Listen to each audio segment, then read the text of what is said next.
जय गुरु जी। शुक्राना गुरु जी का, बहुत बहुत शुक्राना जो आज उन्होंने अपने गुण गाने का अवसर एक बार फिर से दिया। गुण गावत तेरी उतरस मैल, और ये अवसर देकर भी वो हमारी ही मन की मैल, हमारे ही जो अवगुण हैं उनको खत्म करते हैं, हमारी मैल उतारते हैं। तो शुक्राना गुरु जी, आपका बहुत बहुत शुक्राना। और जो गुरुजी ने अपने दर्शनों का सौभाग्य दिया उसके लिए भी उनका बहुत बहुत शुक्राना कि हम उनके फिजिकल फॉर्म में दर्शन कर सके। और अभी इस बार मैं अपने लेटेस्ट सत्संग से स्टार्ट करूंगी। और लेटेस्ट सत्संग था गुरुजी के चरणों के दर्शन का। और एक दिन ऐसे ही दोपहर को, जैसे अर्ध निद्रा अवस्था में थी मैं, और मुझे गुरुजी के चरण दिखाई दिए। और जैसे एक वो स्वरूप है गुरुजी के चरणों का जिसमें उन्होंने ग्रीन चोला पहना हुआ है, तो मुझे व्हाइट चोले में दर्शन हुए थे। और इतने खूबसूरत चरण गुरुजी के, एकदम देख के ही पता लग रहा था, इतने सुंदर चरण, एकदम सॉफ्ट, इतनी अच्छी फीलिंग हुई, इतना मतलब मन खुश हो गया। और क्योंकि वो अर्ध निद्रा अवस्था थी तो मैं ये भी सोच रही थी क्या सच में मुझे गुरुजी के चरणों के दर्शन हो रहे हैं।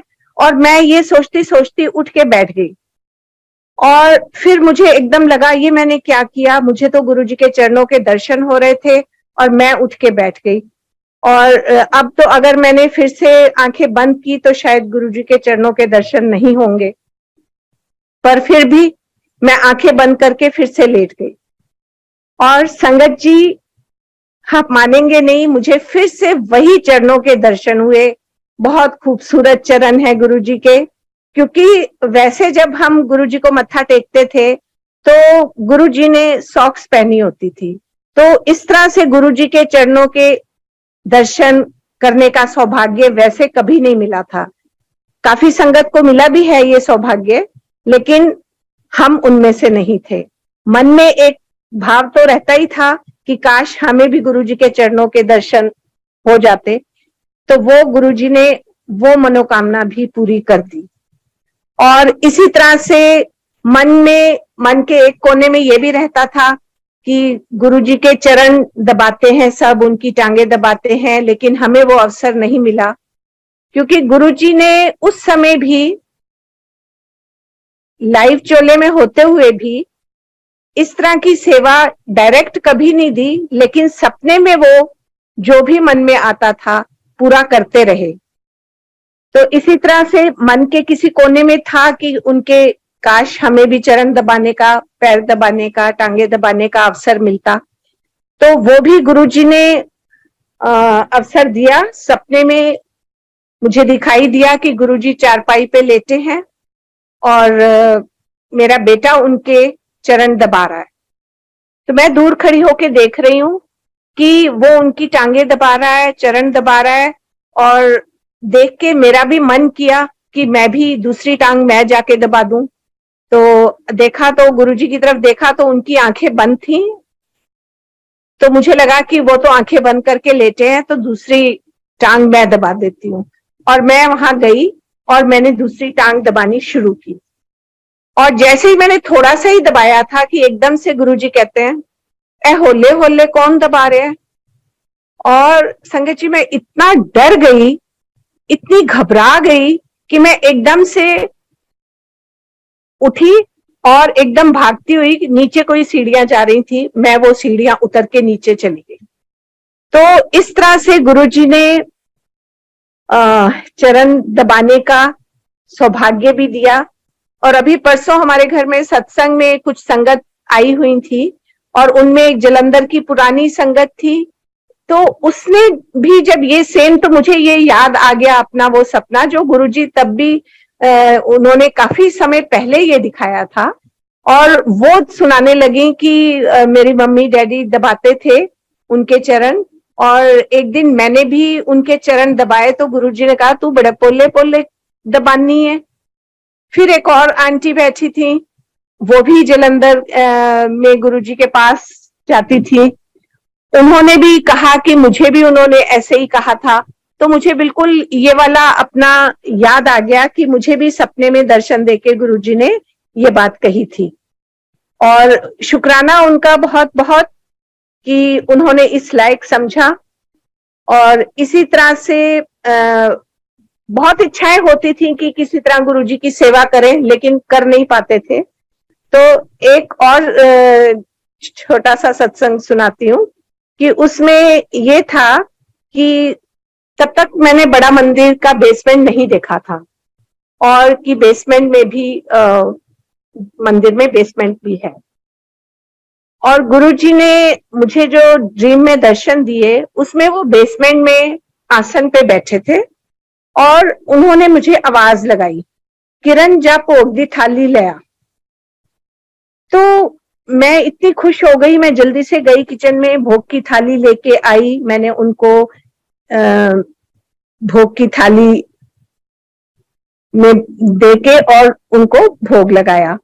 और ये इतना, मतलब अब सोचती हूँ तो कितना दिल खुश होता है कि गुरुजी ने ये मौका बेशक डायरेक्ट उस तरह नहीं दिया, लेकिन गुरुजी कहते हैं ना कि सपने में भी अगर तुसी मैनू देख लेंदे हो तो वो मेरे दर्शन होंदे ने। तो गुरुजी ने सपने में दर्शन देके भी भोग लगवाया मुझसे और ये सेवा दी। और एक और याद आ रहा है कि एक बार सपने में एकदम से मुझे ऐसे लगा मेरी बाह पकड़ के कोई मुझे ऊपर खींच रहा है, और मैं नीचे पता नहीं कहाँ हूं, किसी पानी में या कीचड़ में, आई डोंट नो, वो चीज नहीं दिखी, लेकिन ऊपर खींचते हुए हाथ दिखा। तो मैंने एकदम अपना मुंह ऊपर करके देखा कि कौन मुझे खींच रहा है। तो गुरुजी साक्षात विराजमान थे और अपने विराट रूप में थे, और वो मुझे नीचे से ऊपर की तरफ बाह पकड़ के खींच रहे थे। तो शुक्राना महाराज का, बहुत बहुत शुक्राना कि उन्होंने कीचड़ में से मुझे बाहर निकाला, या किसी डूबते हुए पानी में से बाहर निकाला, ये वो जानते हैं। क्योंकि इसी तरह का एक सपना एक आंटी को आया, और उन्होंने मुझे बताया कि आंटी, मुझे सपना आया कि आप और मैं दोनों एक नदी के किनारे खड़े हैं, और गुरुजी एक और आंटी को नदी में से वहां पकड़ के बाहर निकाल के उनको भी हमारे साथ खड़ा कर दिया। तो इस तरह से गुरुजी ने ये चीज कंफर्म भी की कि भाई हाँ, मैं तुम लोगों को डूबते पानी से, कीचड़ से बाहर निकालने वाला मैं ही हूं, और वही है जो हमें भव सागर से पार उतार सकते हैं। तो शुक्राना गुरुजी आपका, बहुत बहुत बहुत शुक्राना, बहुत कृपा है आपकी। इसी तरह मुझे एक और आज सारे वो सत्संग याद आ रहे हैं जो गुरुजी ने इतनी कृपा करी है कि आज एक एक करके वो याद आते जा रहे हैं। तो उसमें एक सत्संग सपने में मुझे गुरुजी ने दिखाया कि बड़ी लाइन लगी हुई है, और उस लाइन में हम भी लगे हुए हैं, और खूब बड़ा सा स्टेज है जिसपे आसन पे गुरुजी बैठे हैं, और दोनों साइड में संगत बैठी हुई है, बहुत बहुत संगत है, अनलिमिटेड, और लाइन भी अनलिमिटेड है। और उस लाइन में मैं और मेरी बेटी हैं, और हम भी आगे आगे बढ़ते जा रहे हैं। तो अचानक से एक सेवादार अंकल, सरदार जी थे, वो कहते हैं कि आंटी, तुसी ते हफ्ते 3 बार आया करो। तो मैं कहती हूँ अच्छा, और उसके बाद हम आगे बढ़ जाते हैं। आगे बढ़ते हैं, वो सरदार जी भी साथ साथ ही जा रहे हैं, और जब वहां पहुंचते हैं तो गुरुजी उनको कहते हैं कि नौकरी कर दी है, ये हफ्ते च 1 बार आ जाए काफी है। तो शुक्राना महाराज का वो भी उन्होंने बताया। उस टाइम मैं नौकरी करती थी, अब मैं रिटायर्ड हूं। तो महाराज का बहुत बहुत शुक्राना, उन्होंने मतलब हर चीज का ध्यान रखते हैं। कहते 3 बार किन जाएगी, 1 बार आ जाए काफी है। और उसके बाद हम बैठ गए संगत के साथ ही, और गुरुजी ने फिर इशारे से मुझे और मेरी बेटी को बुलाया, और एक को राइट साइड में और एक को लेफ्ट साइड में हमें बिठाया। तो हम बैठे हुए थे। उसके बाद अचानक से गुरुजी उठ के और नीचे चले गए, नीचे संगत के साथ बैठ गए जाके। हम वहीं बैठे हैं, वो नीचे बैठ गए और संगत के साथ आगे वाली लाइन में बैठे थे और दिखाई दे रहा था कि वो कुछ मंत्र पढ़ रहे हैं जो कि सुनाई नहीं दे रहे थे। और उसके बाद अचानक से ऊपर से फूलों की वर्षा होनी शुरू हुई और गुरुजी महाराज ने ये कृपा करी कि मेरे ऊपर फूलों की वर्षा हुई। ये सत्संग मैं नॉर्मली नहीं सुनाती क्योंकि मुझे लगता था कि मतलब बहुत समझ नहीं आता था कि कैसे सुनाऊं। लेकिन अब मैंने जब हम बुक्स पढ़ते हैं गुरुजी वाली, तो उसमें और लोग भी अपने सत्संग सुनाते हैं, तो उसमें पता लगता है कि गुरुजी ने कई संगत के ऊपर इस तरह से फूलों की वर्षा की है। तो शुक्राना गुरुजी महाराज का कि इस लायक समझा उन्होंने। और एक बार गुरुजी ने सपने में दर्शन देके, मेरे ज्यादातर सारे सत्संग सपने वाले ही हैं, लेकिन वही कि सपने में भी गुरुजी के साक्षात दर्शन ही होते हैं और जो आवाज सुनाई देती है वो गुरुजी की, तो वो साक्षात मतलब जो अगर वो सामने दिखाई देते हुए कुछ कहते हैं तो जो आवाज आएगी वैसी ही आवाज सपने में भी आती है। तो उन्होंने कहा कट बोलिया कर। अब मुझे ये सुनने के बस इतना बोला, क्योंकि बहुत ही शॉर्ट में गुरुजी एक सेंटेंस में जो भी कहना होता था कह देते थे। तो अब मुझे लगा कि गुरुजी कह रहे हैं कट बोलिया कर, क्या मैं बहुत ज्यादा बोलती हूँ? सुबह उठ के मैंने सबसे यही पूछना शुरू किया कि क्या मैं बहुत बोलती हूँ? तो सबने कहा नहीं, ऐसा तो कुछ नहीं है। मैंने कहा नहीं, मैंने बेटे से कहा मेरे को तो गुरुजी ने कहा है कि कट बोलिया कर। कहने लगा अच्छा, तो फिर कुछ तो बात होगी, अब ये तो गुरुजी जानते हैं। ठीक है, कुछ दिन तक मैं इस बारे में सोचती रही, उसके बाद माइंड से ये बात उतर गई। कुछ सालों के बाद गुरुजी ने चोला भी छोड़ दिया और उसके बाद की बात है, कुछ सालों के बाद मेरे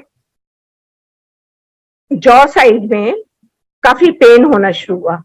अच्छा, कभी लगे मेरे गले में दर्द है, कभी लगे जॉ में दर्द है, कभी लगे कान में दर्द है, कभी दांत में। तो इस तरह से समझ ही नहीं आ रहा था कि असली तकलीफ कहाँ है, और सिर तक भी जाता था वो दर्द। तो डेंटिस्ट को भी दिखा लिया, अपना गला थ्रोट वाले डॉक्टर को भी दिखा लिया, गला दिखा लिया, दांत दिखा लिए, और सिर भी में दर्द होता है तो वहां भी दिखा लिया। तो सब जगह दिखा लिया, आंख तक से होता हुआ दर्द, आईज भी चेक करा ली, हर चीज चेक करा ली, लेकिन सब कुछ ठीक था। तो समझ में नहीं आया कि पर दर्द तो ठीक नहीं हो रहा है और काफी दर्द होता था। तो फिर किसी ने सजेस्ट किया कि ईएनटी में दिखाओ, ईएनटी के डॉक्टर को।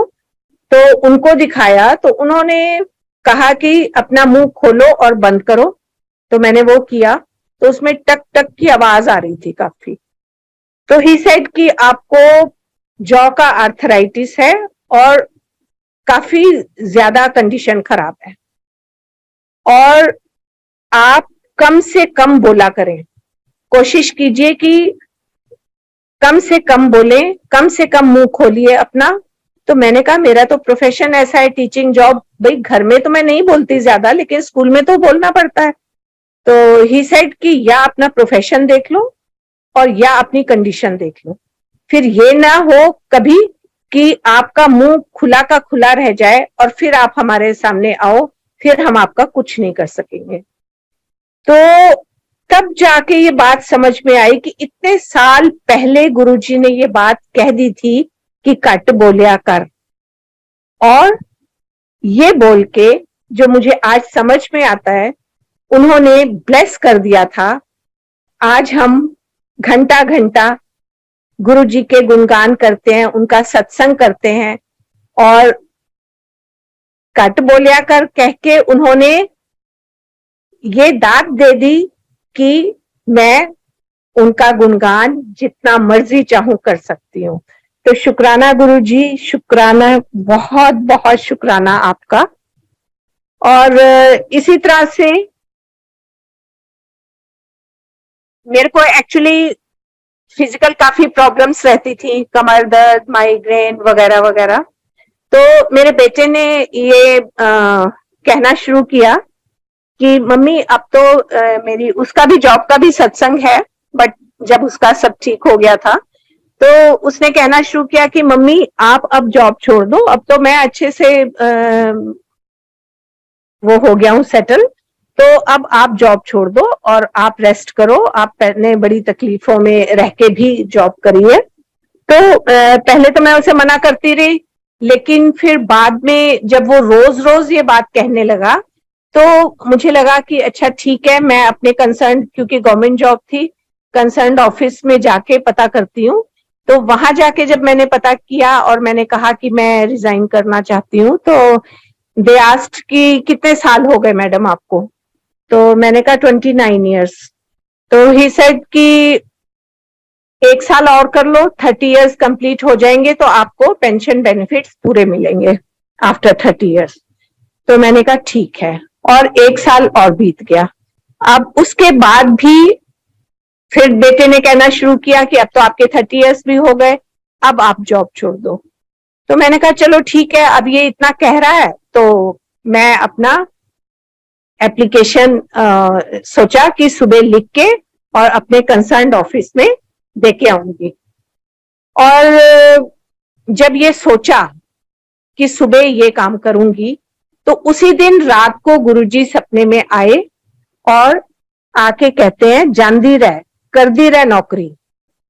बस वही एक छोटा सा सेंटेंस, और होता तो उनका हर सेंटेंस ब्रह्म वाक्य है जो उन्होंने कह दिया। अगर हम वो कर लेंगे तो बहुत अच्छा, नहीं करेंगे तो हम ही भुगतेंगे। अब जब उन्होंने ये बात कही तो मैंने सुबह उठ के कहा कि गुंजन, गुरुजी तो ऐसे कह रहे हैं कि जानदी रह, कर दी रह नौकरी। तो उसने बोला कि बस अब मैं कुछ नहीं कह सकता, ठीक है, जब गुरुजी ने कह दिया तो आप जाते रहो। और बस वो दिन और फिर पूरी रिटायरमेंट तक मैंने जॉब करी, और उसके बाद भी 2 इयर्स के लिए फाइल मांगी गई आफ्टर रिटायरमेंट, 2 साल और मिलने के लिए। तो वो भी मैंने कहा कि जब गुरुजी ने कहा है जानदी रह, कर दी रह नौकरी, तो ठीक है, उन्होंने अभी मना तो किया नहीं है, तो ठीक है, मैं ये 2 साल के लिए भी अप्लाई कर देती हूँ। तो वो पूरी फाइल लेके जब मैं कंसर्न ऑफिस जा रही थी, तो ऑटो से मैं जा रही थी और उसमें एक टीचर मेरे साथ थी। तो कहती मैम मैं भी चलती हूँ आपके साथ। तो मैंने कहा ठीक है।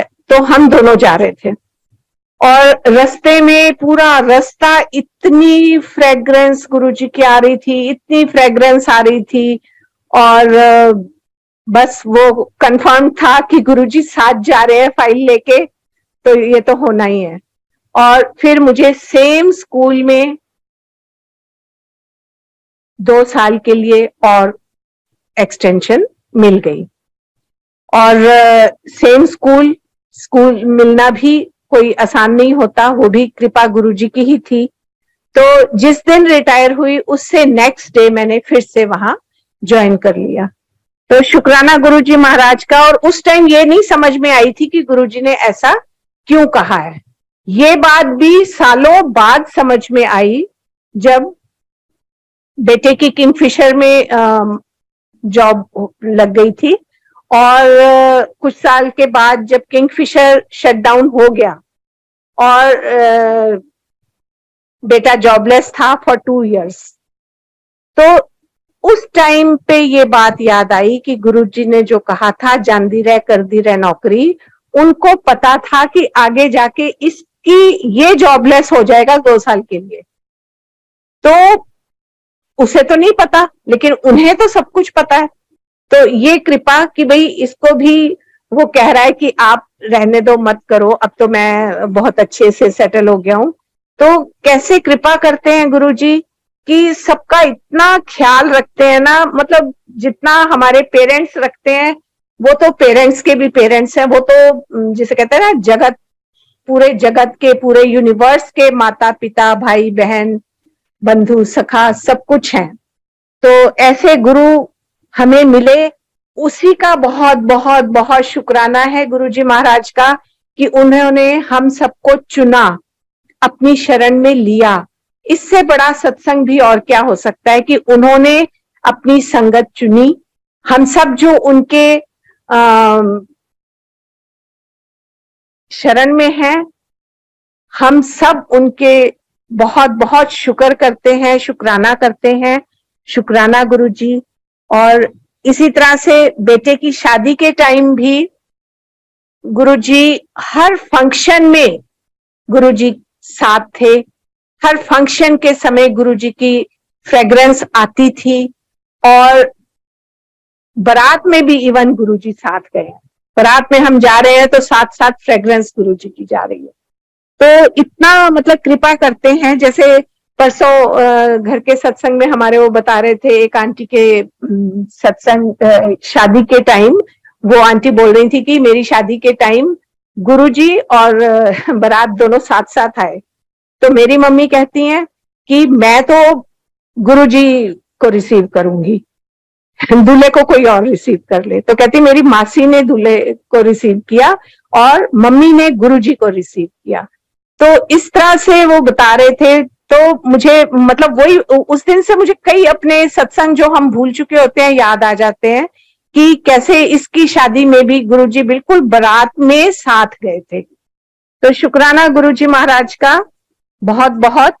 और इतने प्यारे ग्रैंडसन और ग्रैंड डॉटर भी इतनी प्यारी रूहें उनके रूप में दी गुरुजी ने, और उनके भी अपने सत्संग हैं और उनसे भी हमें बड़ा कुछ सीखने को मिलता है। गुरुजी उनके थ्रू भी हमें बड़ा कुछ सिखाते हैं।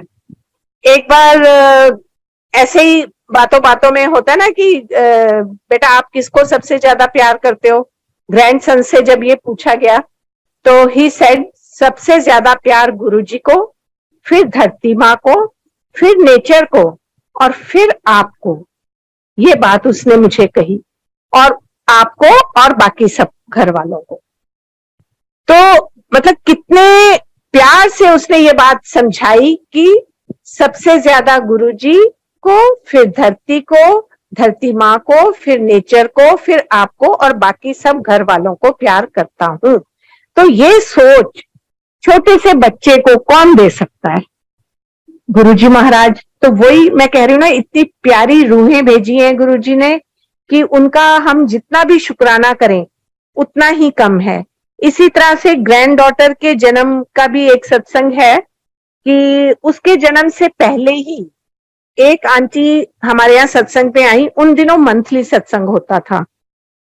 तो वो आई तो बाद में मेरे से पूछती हैं कि आंटी कोई खुशखबरी है? तो आई सेड नहीं ऐसा तो कुछ नहीं है। कहती नहीं, मुझे तो कुछ ऐसा गुरुजी की तरफ से इंडिकेशन आया है कि भाई आपकी ग्रैंड डॉटर, तो मैंने कहा दिखाया है उन्होंने कुछ ऐसा कि आपकी ग्रैंड डॉटर होगी। तो मैंने कहा देखो मुझे तो अभी तक कुछ ऐसा पता नहीं है। और मैंने पूछा अपनी डॉटर इन लॉ से, तो शी सेड कि नहीं अभी तो मुझे भी ऐसा कुछ नहीं पता। और फिर कुछ टाइम के बाद ही पता लगा कि शी इज प्रेग्नेंट। एंड उन्हीं दिनों जब ये होने वाली थी, उसके होने से ये मार्च में हुई है और फेब एंड में हमारे घर में वो होली का सत्संग हो रहा था। तो उसमें नरेंद्र अंकल आए थे, नरेंद्र धान अंकल।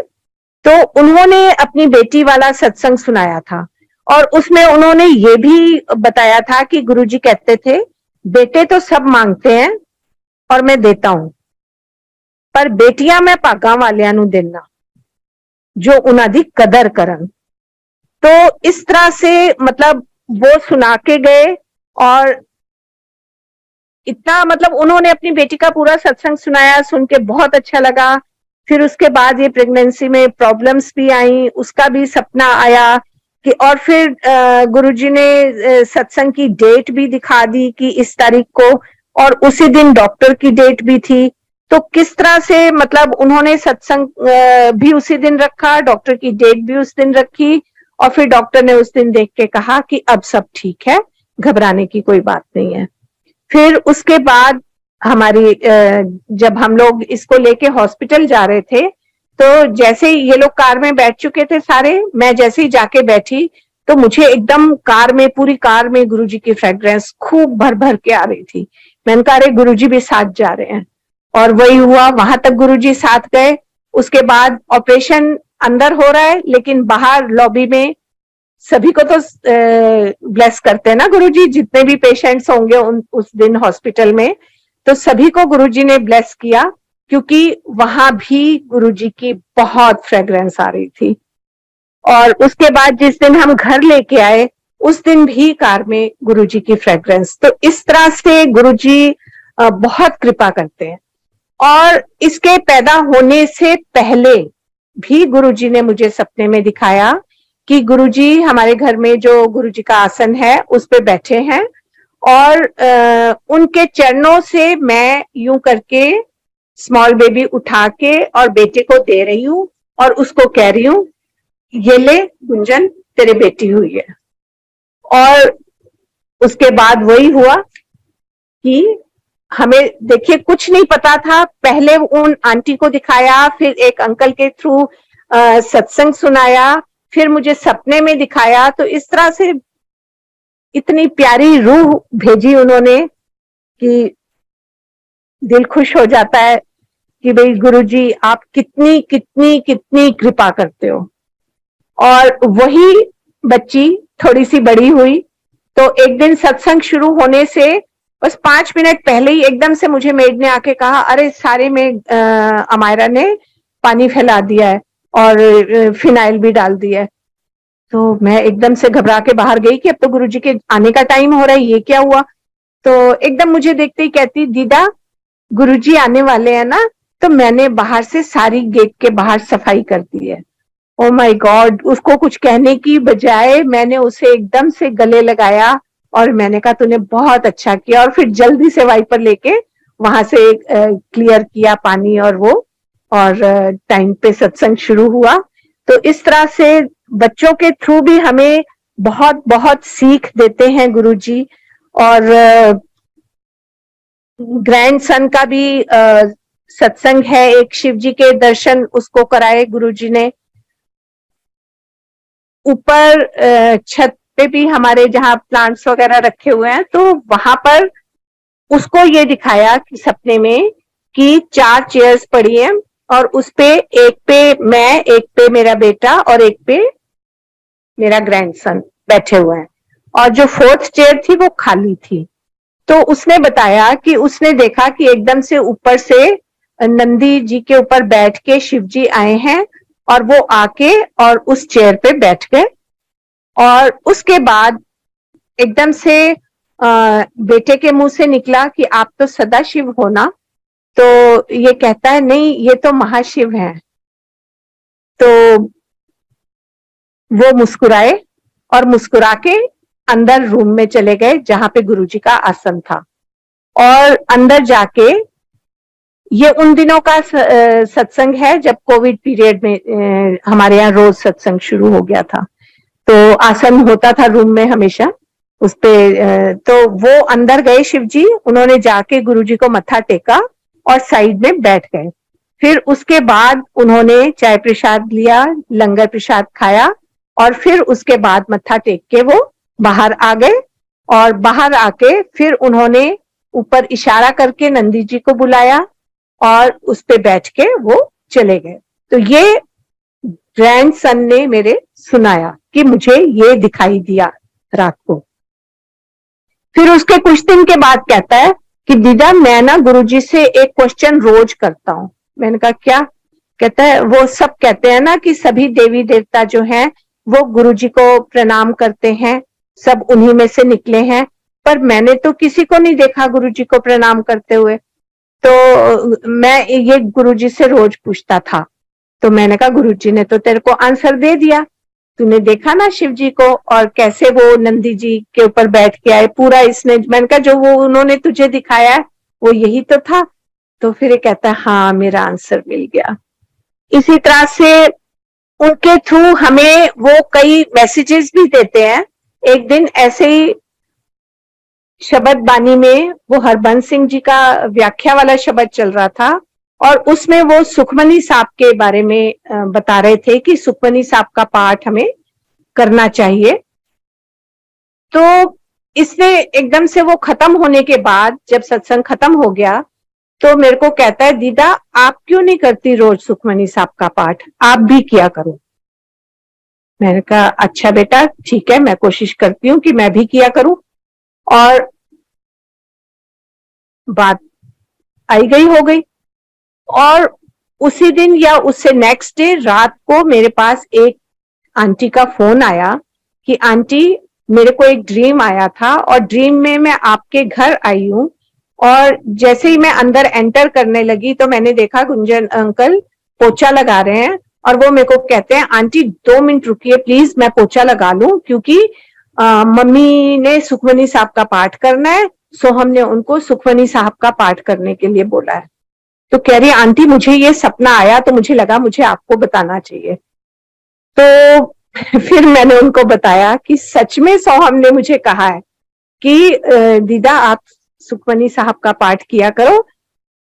तो देखिए गुरुजी मतलब पहले बच्चे के मुंह से कहलवाया, फिर उन आंटी को सपने में दिखा के वही बात कहलवाई। तो बस वो कृपा है उनकी कि उस दिन के बाद से हम लोग मॉर्निंग में पहले हम 5 बानियों का पाठ करते थे और एक व्याख्या वाला शब्द सुनते थे मॉर्निंग में। और जब गुरुजी ने ये संदेश दिया तो उसके बाद में हमने जपजी साहब, सुखमनी साहब, चौपई साहब, आनंद साहब इस तरह से और फिर मंत्र जाप एंड आरती। तो अब मॉर्निंग में हम ये मतलब गुरुजी ये पाठ करवाते हैं। हम क्या करते हैं, हमारी तो कोई औकात ही नहीं है कि हम कुछ कर सकें। तो शुक्राना है गुरुजी महाराज का। और इसी तरह से सत्संग तो बहुत है। वो जो मैं बता रही थी कि बेटा कह रहा था कि आपको फिजिकल प्रॉब्लम्स काफी हैं, आप जॉब छोड़ दो, तो उसमें कमर, माइग्रेन, इनकी काफी तकलीफ रहती थी इसकी वजह से। तो कमर दर्द का तो बहुत सालों से था, माइग्रेन भी बहुत सालों से था और कमर दर्द के सारे इलाज करा लिए थे लेकिन वो ठीक नहीं होता था। और जब हम गुरुजी के पास पहुंचे 2004 में, वैसे तो हम गुरुजी के पास कब से हैं वो हमें खुद को नहीं मालूम, कितने जन्मों से हैं कुछ नहीं पता, उनको सब पता है। तो हमें ये पता है कि हमने उनके दर्शन का सौभाग्य कब प्राप्त किया। तो जब गए तो समर सीजन था, फिर उसके बाद विंटर सीजन आया और कुछ सालों से ऐसा हो रहा था कि मेरी कमर में जो इतना दर्द रहता था वो विंटर सीजन आते आते तक मेरी कमर झुक जाती थी और फिर उस झुकी हुई कमर के साथ काफी मुझे परेशानी होती थी चलने में भी। और लेकिन रहता था, कुछ दिन ये अवस्था रहती थी और उन दिनों वैसी झुकी कमर के साथ ही मैं चल के स्कूल जाती थी, हस्बैंड छोड़ आते थे और ले भी आते थे। तो अब विंटर सीजन आ गया और उसके बाद मेरी वही कंडीशन हो गई। तो जब गुरुजी के पास जाने का दिन आया थर्सडे, तो बेटे ने कहा मम्मी आज तो आप नहीं जा पाओगी, फिर मैं चला जाता हूँ क्योंकि आपसे ठीक से चला भी नहीं जा रहा, तो आप कैसे जाओगी गुरुजी के पास। तो एकदम से मुंह से निकला कि क्यों, अगर स्कूल जा सकती हूँ तो गुरुजी के पास क्यों नहीं जा सकती। तो बेटा कहता है ठीक है, फिर अगर ऐसा है तो आप चलिए। और मैं बेटे के साथ उस दिन भी गुरुजी के पास गई और उस दिन एंटर करते ही एम्पायर एस्टेट का जो मेन गेट है उससे एंटर करते ही जब हम गुरुजी के दरबार की तरफ जा रहे थे तो एकदम से गुरुजी की इतनी फ्रेग्रेंस आई, इतनी फ्रेग्रेंस आई, अपने चारों तरफ मैंने वो फ्रेग्रेंस महसूस की और ऐसे लगा कि उस फ्रेग्रेंस में मैं नहा रही हूँ और वो सारी अंदर जाती जा रही है और इतनी ज्यादा कि जैसे उतनी लेनी मुश्किल हो रही थी। तो एकदम से एहसास हुआ और मैंने मन ही मन गुरुजी से कहा, गुरुजी आप आज यहाँ तक लेने आए हो हमें। तो मतलब इतना अच्छा लगा ना कि गुरुजी हमारे साथ हैं। ये जो हम कहते हैं ना कि गुरुजी हर पल हमारे साथ होते हैं, वो सच में हर पल हमारे साथ होते हैं। क्योंकि हमारी कोई भी थॉट, किसी भी टाइम हम कुछ भी सोचते हैं, वो उन तक पहुंचती है। और जब हमें फ्रेग्रेंस आ जाती है तो वो बताते हैं कि देखो मैं तुम्हारे साथ हूं, साथ तो मैं तुम्हारे हमेशा हूं, पर तुम्हें तभी पता लगता है कि जब तुम्हें कोई फ्रेग्रेंस आती है या तुम्हें एकदम से कुछ जवाब मिलता है। तो हम लोग तो इंसान है ना, तो हम उतना समझ नहीं पाते, लेकिन गुरुजी हर पल अपनी हर संगत के साथ हैं। और ये एक अंकल ने, एक संत जो उनके यहाँ एम्पायर स्टेट में गए थे, उन्होंने ये बात देखी भी थी और उन्होंने कहा था कि मुझे दिखाई दिया कि गुरुजी अपनी हर संगत के साथ बैठे हैं। तो ये फैक्ट है, गुरुजी हम सब के साथ हर पल है। तो उस दिन यही हुआ कि गुरुजी के साथ ही हम एम्पायर स्टेट पहुंचे, उनकी फ्रेग्रेंस थी हर पल साथ में। और जैसे ही एंटर किया, तो एंटर करते ही एकदम से मैं ठिठक गई, क्योंकि गुरुजी वहीं बैठे थे। वो जहां से वो 3 सीढ़ियां उतरते हैं, उससे पहले थोड़ी सी जो जगह है, वहीं गुरुजी बैठे थे। और उनके चरणों के आसपास रोज पेटल्स थी। और मैंने जैसे ही देखा, मैं वहीं ठिठक गई और मैंने झुक के उनके चरण छुए। और गुरुजी एकदम बड़ी तेजी से उठ के खड़े हुए और वो 3 सीढ़ियां, जो 2-3 सीढ़ियां हैं, वो उतरे और सीधे अपने रूम में चले गए। और मैं ऐसे, मुझे लगा कि पता नहीं मुझे यहाँ छूने चाहिए थे चरण की नहीं, कि गुरुजी एकदम उठ के चले गए और बड़ी तेजी से गए थे। और पीछे बेटा था, वो नहीं छू पाया चरण वहां। तो बाद में फिर गुरुजी आके अपने आसन पे बैठे। हम लोग भी उनके पीछे पीछे सीढ़ियां उतर के, और हॉल में जहां हमें सेवादार अंकल ने बिठाया, हम वहां बैठ गए और चाय प्रसाद पिया और शब्द बानी का आनंद लिया। फिर गुरुजी अपने आसन पे आके बैठे और उसके बाद जैसे 9 बजे लंगर सर्व होता था, 9 बजे लंगर सर्व हुआ। हमने भी लंगर खाया और बाहर जाके हाथ धोए, पानी पिया, जल प्रसाद पिया और आके वापस गुरुजी से आज्ञा लेके उसके बाद हम घर आए। तो जब हम घर पहुंचे और बेटी ने दरवाजा खोला, तो शी सेड, मम्मी गई तो आप झुकी हुई थी, आई तो सीधी हूं। और देखिए संगत जी, खुद को मुझे नहीं पता कि मैं सीधी चल के आ रही हूं, जबकि जब गई थी तो झुकी हुई अवस्था में बड़ी धीरे धीरे कदमों से गई थी। आते टाइम तो कदम तेज होंगे क्योंकि सीधी थी, लेकिन मुझे नहीं पता कि मैं सीधी चल के आ रही हूँ। साथ में बेटा है, उसे नहीं पता कि मम्मी सीधी चल के आ रही है। वो कल्याण भी कर दिया और पता भी नहीं लगने दिया, पर्दा भी डाल दिया। उसने जब कहा तब मैंने कहा, अरे हाँ, मैं तो सीधी चल के आ रही हूँ। और देखिए संगत जी, वो दिन है और आज का दिन है, कमर दोबारा नहीं झुकी। उस दिन जो कमर सीधी हुई, वो आज तक सीधी है। तो शुक्राना है गुरुजी महाराज का, बहुत बहुत शुक्राना है। और इसी तरह से जब गुरुजी के पास गई थी, तो एक्चुअली 95 में मुझे ब्रेस्ट कैंसर हुआ था और 3rd स्टेज का था।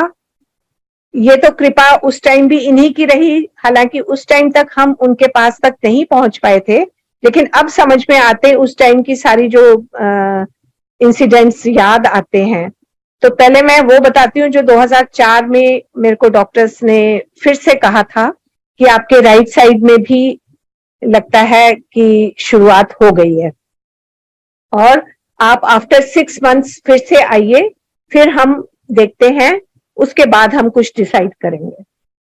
तो आफ्टर 6 मंथ्स जब हम, तब तक तो हम गुरुजी के पास भी आ चुके थे, और आफ्टर 6 मंथ्स जब हम दोबारा से गए बोन स्कैन के लिए, तो ये एम्स की बात है, एम्स से ही मेरा पहला भी ऑपरेशन हुआ था। और दोबारा भी वैसे गुरुजी की कृपा रही कि वो स्टेज आई नहीं कि ऑपरेशन होना पड़ता, क्योंकि दोबारा जब बोन स्कैन हुआ तो उस दिन जितने भी बोन स्कैन हुए थे तो उन्होंने, डॉक्टर्स ने कहा, नाम लेके 3 पेशेंट्स को रोका और बाकियों को कहा कि आप लोग जाइए, आपका ठीक है। तो जिन 3 को रोका उनमें उन्होंने मुझे भी रोका और हम तीनों बैठे हुए थे, वेट कर रहे थे कि अब जिसको बुलाएंगे वो जाके उनको बताएंगे ये कि भाई क्या करना है। तो सबसे पहले आफ्टर 10 मिनट्स उन्होंने मेरा नाम लिया एंड कहा, किरण शर्मा आप इधर आइए। मैं गई तो वो जिस रूम में बोन स्कैन हुआ था उसके साथ वाले रूम में कंप्यूटर्स पे वो लोग जाके दोबारा से स्टडी करते थे और फिर अपना बताते थे कि क्या करना है। तो मुझे कहते हैं कि जब हम आपका बोन स्कैन कर रहे थे तब हमें क्लियर राइट साइड में दिखाई दे रहा था, लेकिन अब हम यहाँ रूम में आने के बाद जब चेक कर रहे हैं तो इतनी देर से मैं देख रहा हूं कुछ भी नहीं दिख रहा। तो जब कुछ दिख ही नहीं रहा तो जाइए आप ऐश कीजिए। तो देखिए कैसे गुरुजी के वर्ड्स गुरुजी ने डॉक्टर के मुंह से कहलवाए। काफी संगत को वो कहते थे जा ऐश कर, तेरा कल्याण कीता।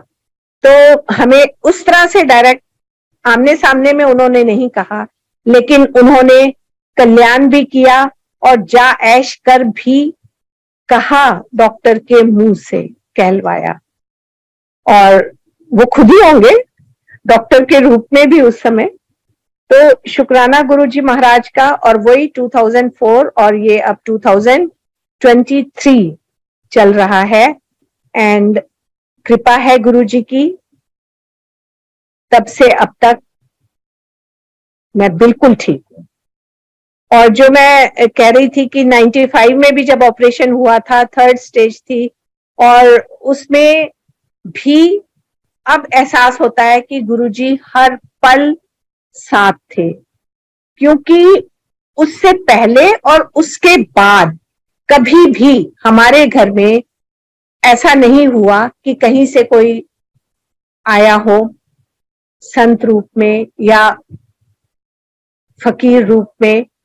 तो उन दिनों जब मेरा ऑपरेशन हुआ और मैं ठीक होकर घर आ गई, तो एक दिन कोई 2 संत आए और दे सेड कि हम हरिद्वार से आए हैं और आप हमें दान दीजिए, हम आपकी तरफ से वहां पे लंगर करवाएंगे।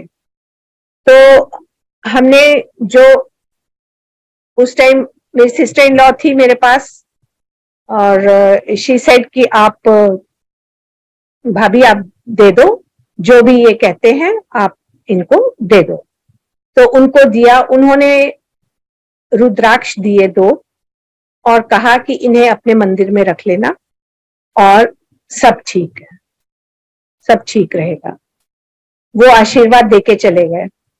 उसके बाद एक और आए कुछ दिनों के बाद एंड दे सेड कि हम शिरडी साईं बाबा के मंदिर से आए हैं और हम आप वहां के लिए कुछ दान कीजिए, हम आपकी तरफ से वहां लंगर खिलाएंगे, लेकिन आप हमें काइंड्स में दीजिए, हमें पैसे नहीं चाहिए।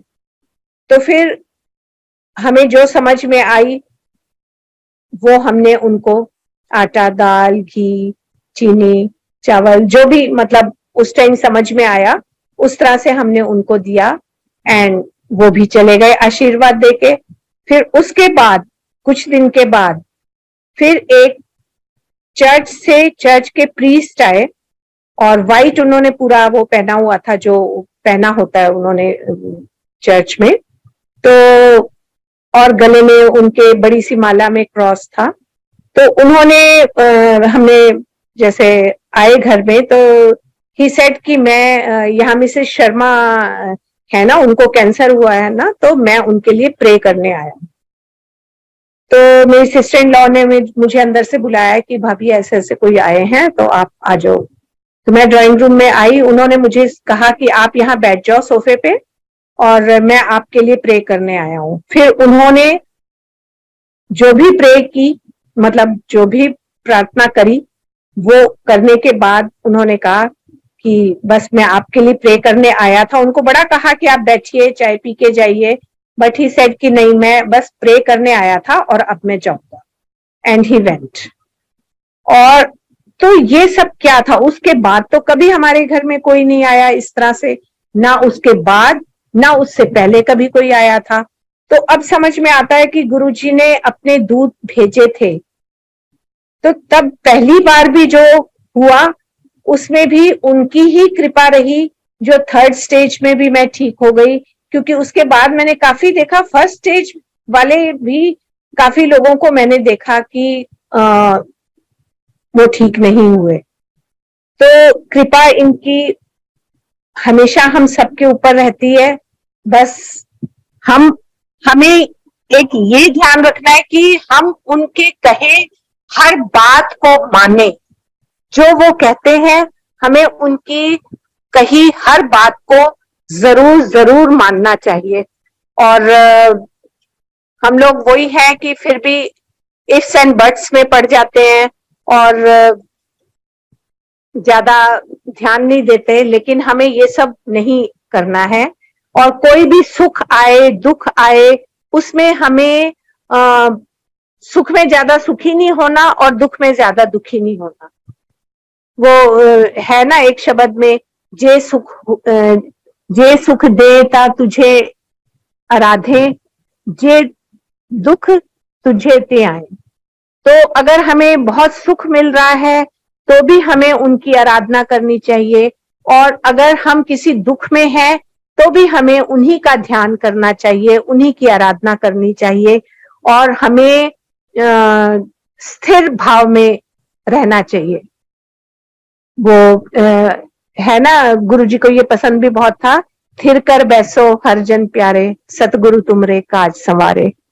तो ये एक बार उन्होंने वो रघुवीर अंकल ने बताया था कि एक बार गुरुजी ने उनसे कहा था कि ये ए छपवा के लिया। तो वो काफी कि मैं शामी ए सारी संगत में दियांगा। तो उन्होंने रघुवीर अंकल छपवा के लाए थे ये वाला पूरा, फिर कर बैसो हर जन प्यारे। और फिर शाम को जो संगत आई थी उसमें सारी में गुरुजी ने ये बांटा था।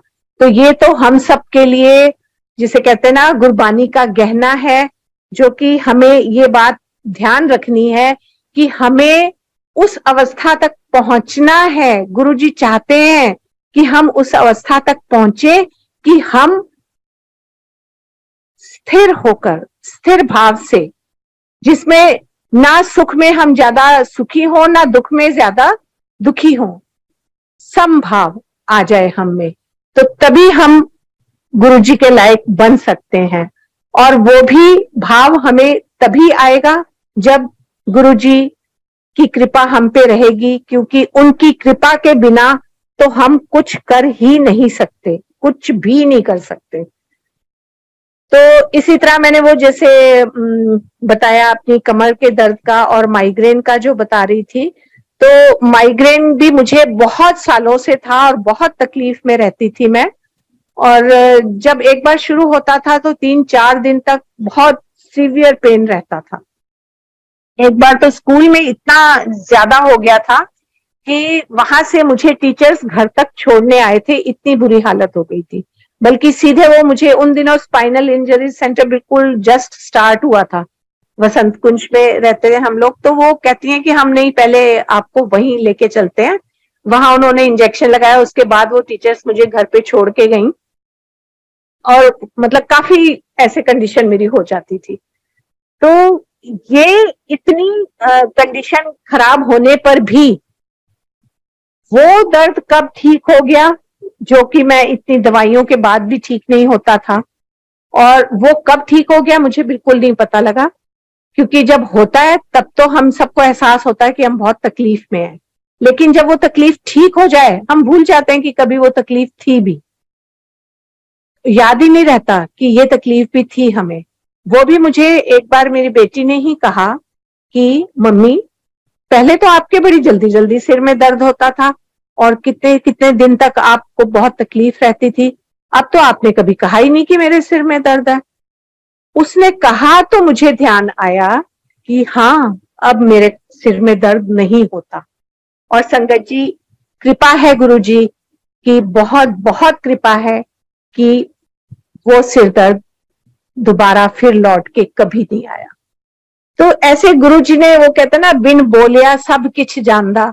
मैंने तो ना उन्हें अपनी कमर दर्द के बारे में बताया था, ना मैंने माइग्रेन के बारे में बताया था, ना ही कोई और तकलीफ बताई थी, लेकिन गुरुजी सब कुछ ठीक करते चले गए, कृपा बरसाते चले गए। वो कुछ लोग कहते हैं गुरुजी मिरेकल्स करते हैं, पर मैं कहती हूँ कि मिरेकल्स तो बहुत छोटा शब्द है। गुरुजी कृपा करते हैं हम सब पे, इतनी कृपा करते हैं, इतनी कृपा करते हैं कि मतलब हमारा दामन छोटा पड़ जाएगा, लेकिन उनकी कृपा कम नहीं होगी। तो शुक्राना गुरुजी महाराज का, बहुत बहुत शुक्राना है। और जब पहली बारी गुरुजी के पास गई थी, तो तभी वहां जाके, जो कि मैं कभी किसी गुरु के पास नहीं गई थी, कोई पूजा पाठ नहीं करती थी, और मेरी फ्रेंड वहां लेके गई थी मुझे, और वहां जाके जो मुझे एहसास हुआ, वहां का ऑरा इतना डिवाइन था, इतना पिन ड्रॉप साइलेंस, सारी संगत बिल्कुल चुप बैठी थी, और बहुत अच्छा लग रहा था। शबद बानी चल रही थी। म्यूजिक मुझे वैसे भी पसंद है, उस टाइम तक तो नहीं पता था कि कितना ये शब्द सुन के हमें कितनी ब्लेसिंग्स मिलती हैं शब्द के थ्रू, उनकी जो वाइब्रेशंस हैं, और जो गुरुजी बैठे हैं, जो उन शब्द जितने चलते थे उनको ब्लेस करके फिर वो उनको चलवाते थे। तो कितने ब्लेस्ड शब्द थे वो, जो हम सुनते थे वहां बैठ के। और उन शब्द के थ्रू, चाय प्रसाद के थ्रू, लंगर के थ्रू, और सबसे बड़ी उनकी नजरे इनायत, उनकी नजरों ने अगर हमको देख लिया तो उनके थ्रू, और वो हर संगत के ऊपर कृपा उनकी रहती थी। तो पहली बार में ही इतना अच्छा और इतना प्यारा एहसास हुआ कि ऐसे लगा कि ये वो जगह है जहां मैं रोज आ सकती हूँ। और संगत जी, सच में थर्सडे, फ्राइडे, सैटरडे, संडे शाम होती थी और ऐसे लगता था कि बस अब भाग के गुरुजी के पास चले जाओ, और जाते भी रहे हम। तो शुक्राना है गुरुजी महाराज का बहुत बहुत। और वहां से आने के बाद वापस रात को सपने में आके गुरुजी ने कहा कि हुन फिकर ना कर, गुंजन दा भी हो जाएगा ते बाकी भी सब ठीक हो जाएगा। एंड गुरुजी ने जो कहा, जो उनके मुंह से निकला, वो ब्रह्म वाक्य होता है, और बिल्कुल वैसे ही हुआ। उसका भी कल्याण हुआ, हम सबका कल्याण हुआ, उसकी जो प्रॉब्लम चल रही थी वो भी सॉल्व हुई, और जो और भी कुछ प्रॉब्लम्स चल रही थी लाइफ में, तो सभी गुरुजी ने धीरे धीरे करके सॉल्व कर दी। तो इसी तरह से एक बार का मुझे याद आ रहा है कि जब इसकी नई नई जॉब लगी और ये बेंगलोर चला गया, तो जब 6 महीने हो गए, तो जैसे पहली बार बच्चा घर से बाहर जाए और इतने टाइम से उसे ना देखा हो तो याद तो आती है। तो ऐसे ही डाइनिंग टेबल पे बैठे बैठे एकदम से ऐसे ही ध्यान आया, जैसे मनी मन हम गुरुजी से बात करते हैं, गुरुजी हुनते बड़ा टाइम हो गया, ते हुनते बहुत हो गया बस। पर फिर मैंने कहा ठीक है गुरुजी, कोई बात नहीं, अब भाई जैसी इच्छा आपकी। और बस इतनी सी थॉट आई थी। मॉर्निंग में बेल बजी और दरवाजा खोला तो सामने गुंजन खड़ा था। तो आई सेड कि कल सुबह तो तेरे से बात हुई थी, तूने तो नहीं बताया कि आज तू आ रहा है। तो ही सेड मुझे भी नहीं पता था मम्मी। शाम को मेरे हाथ में दिल्ली के परमानेंट ट्रांसफर के ऑर्डर मुझे दिए गए और कहा कि तुम्हारी दिल्ली परमानेंट ट्रांसफर कर दी गई है। तो मैं सुबह आ गया। तो फिर मैंने रात को आपको नहीं बताया कि चलो सरप्राइज दूंगा। और मतलब कैसे गुरुजी ने दिल की बात को कैसे सुनते हैं और कैसे पूरा कर देते हैं। इसी तरह से बॉम्बे कुछ टाइम के लिए गया था, तो कुछ महीनों के लिए गया था। तो जब वहां से वापस आ रहा था तब मुझे पता था कि आज वो रात को वापस आ रहा है। तो हम टीवी देख रहे थे, टीवी देखते देखते एकदम से फ्रेग्रेंस आनी शुरू हो गई और खूब फ्रेग्रेंस आ रही थी। तो मैंने कहा हाँ गुरुजी, मैंने पता है आज ते आ रहे हैं गुंजन। मतलब ऐसे लगा कि गुरुजी आ गए हैं कि देख गुंजन आ रहा है। तो मैं भी उनको मन ही मन ये बात कह रही हूँ कि हाँ जी गुरुजी आज आ रहे हैं गुंजन। एंड उसके बाद जब ये आया, दरवाजा खोला, तो जब दरवाजा खोला तो उसके साथ भी गुरुजी की फ्रेग्रेंस। तो मैंने कहा अरे गुरुजी तेरे साथ भी आ रहे हैं, गुरुजी तो घर में भी है। तो ही सेड हाँ मेरे साथ भी आ रहे हैं। तो उसके बाद वो अंदर आया, उसने कोट उसके कंधे पे था और दूसरे हाथ में बैग था। आया, उसने अपने रूम में जाके वो रखा बैग, और जब कोट उतारा कंधे से, तो मैंने देखा उसकी बाह में फ्रैक्चर है। मैंने कहा ये कब हुआ? तो फिर उसने बताया कि कैसे मैं वहां की ट्रेन बहुत कम टाइम के लिए रुकती हैं, मैं एकदम उतरते उतरते गिर गया और मेरे को तो आना था, फिर एकदम से बस बहुत जल्दी जल्दी हॉस्पिटल जाके और ये प्लास्टर उन्होंने किया एंड टाइम से फिर भी मैंने मतलब आ सका, मैं फ्लाइट ले ली। और वही गुरुजी को पता था कि बच्चा तकलीफ में है, तो उसके साथ भी रहे और घर आके भी जब वो घर आ गया उसके बाद वो फ्रेग्रेंस गुरुजी की चली गई। तो मतलब जैसे कि ले अब तेरे को तेरा बच्चा सौंप दिया, आप संभाल। तो इतना प्यार, इतना दुलार, इतना हम सब पे कृपा बरसाते हैं गुरुजी। ऐसे ही कृपा आप हम सब पे हमेशा बरसाते रहिए। और गुरुजी का एक मैसेज हमारे लिए ये भी है, जो कि वो भी उन्होंने मुझे सपना देख के बताया था। मतलब मुझे ये दिखाई दिया कि घर में जैसे जिन दिनों वो मॉर्निंग का अमृत वेले का सत्संग होता था रोज, तो उसमें ये दिखाया कि गुरुजी सारी संगत के साथ ही नीचे बीच में बैठे हुए हैं। तो वो इस साइड वाली संगत के साथ बैठे थे, मैं दूसरी साइड में बैठी थी, लेकिन मुझे संगत उनसे क्या बात कर रही है वो तो नहीं सुनाई दे रही थी, लेकिन एकदम से उनकी ऊंची सी आवाज सुनाई दी कि क्यों नहीं कर सकते, रोज पाठ करया करो, जे ए कर सकते हैं तो तुसी भी कर सकते हो। तो उससे मतलब ये मैसेज मिला मुझे कि हम सबको पाठ करना चाहिए ज्यादा से ज्यादा।